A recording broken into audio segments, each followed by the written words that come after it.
Friends, welcome back to my channel. আমি মন্দিরা দেবনাথ। আজকে আমি নতুন ভিডিও নিয়ে এসেছি। কাশ্মীরি আলুর দম করবো বাড়িতেই কিছু ঘরোয়া উপকরণ দিয়ে।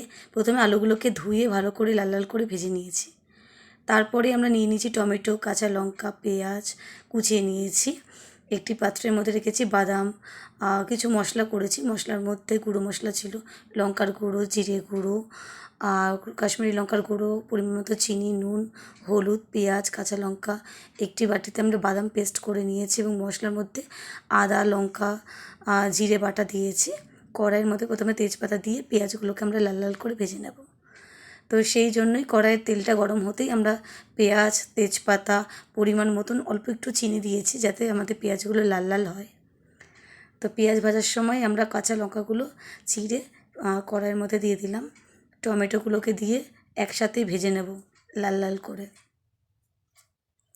প্রথমে গুঁড়ো মশলাগুলো দিলাম, লঙ্কার গুঁড়ো, কাশ্মীরি লঙ্কার গুঁড়ো, পরিমাণ মতন লবণ, একটু চিনি, পরিমাণ মতন হলুদ,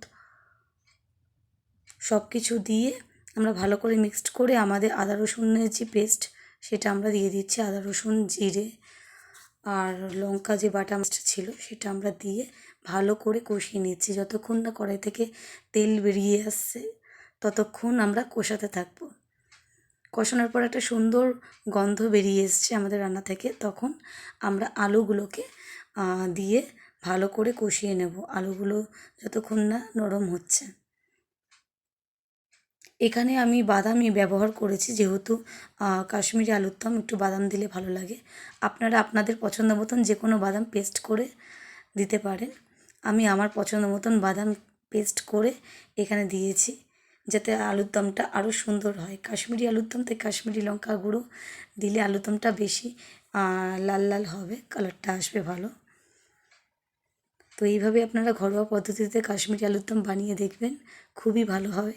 তো আমাকে কমেন্ট করে অবশ্যই জানাবেন যে আপনাদের কেমন হয়েছে রান্না। আমি বাদাম বাটাটা দিয়ে দিচ্ছি আমাদের আলুটা কষানো হয়ে যাওয়ার পর। সবার লাস্টেই বাদামটা দিতে হবে। বাদামটা দেওয়ার পর আমরা কিছুক্ষণ নাড়িয়ে নিচ্ছি যাতে আমাদের কড়াইয়ের মধ্যে না লেগে যায় এবং বাদামের যে কাঁচা ভাবটা সেটা কেটে যায়। আমরা বাদাম দিয়ে ভালো করে কষিয়ে নিচ্ছি। তারপরে আমরা বাদামের জল দিয়ে দিচ্ছি।